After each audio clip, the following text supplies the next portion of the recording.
ओम नमः शिवाय, ओम नमः शिवाय। ये देखो पापा, सारा दूध बर्बाद कर रहे हैं। इससे अच्छा तो किसी गरीब को पिला ही देते, कम से कम पेट तो भरता उसका। पता नहीं अंधविश्वास कब खत्म होगा लोगों का। बेटा तू उन्हें पूजा करने दे, तू आ मेरे साथ बैठ। बेटा इसमें गलती तेरी नहीं, गलती शायद मेरी ही है, जो मैं अपनी नौकरी, पैसा कमाने में और तुझे एजुकेशन देने में इतना बिजी रहा कि शायद तुझे संस्कार देना ही भूल गया। बेटा तुझे पता है शिवलिंग होता क्या है? नहीं पता ना? कोई बात नहीं, तेरे जैसे बहुत सारे लोगों को नहीं पता कि शिवलिंग होता क्या है। लोग अपने अपने हिसाब से उसका अलग अलग अर्थ निकाल लेते हैं, लेकिन असल में शिवलिंग माँ पार्वती और शिव का स्वरूप है, जो पूरी सृष्टि के निर्माता है। और रही बात तेरे जल और दूध की, तुझे पता है कि शिवलिंग पे जल और दूध क्यों चढ़ाया जाता है? ये भी नहीं पता।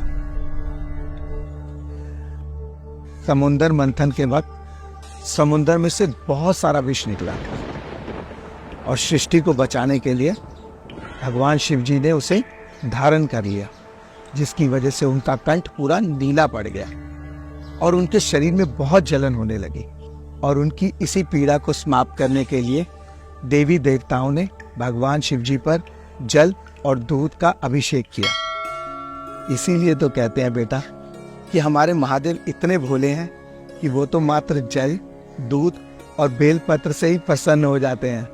बेटा महादेव का अभिषेक करने के लिए जल में दूध का अंश भर ही काफी होता है। और रही बात तेरे दूध वेस्टेज की बेटा, तो वेस्टेज तो लोग भी बहुत सारी करते हैं। वो महंगे महंगे रेस्टोरेंट में जाते हैं लेकिन खाना छोड़ के आ जाते हैं।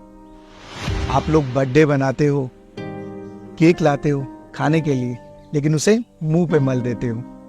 अगर यही खाना और केक आप किसी गरीब को दे दो तो उसका 2 वक्त का पेट भर जाएगा।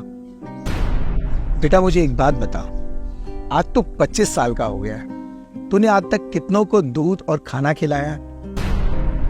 बता बता, किसी को भी नहीं ना। जब भगवान को जल चढ़ाने या दूध चढ़ाने की बारी आती है तभी हमें वेस्टेज और समाज सेवा याद आती है। बेटा मैं नहीं कहता कि मॉडर्न मत बनो, लेकिन अपने संस्कारों को हमेशा साथ लेके चलो। मैं तो तुझे ये बात बताना भूल गया, लेकिन तू ये बात अपने बच्चों को बताना मत भूलना, समझा? हाँ पापा। चल आज के लिए बहुत है, पूजा करने चले।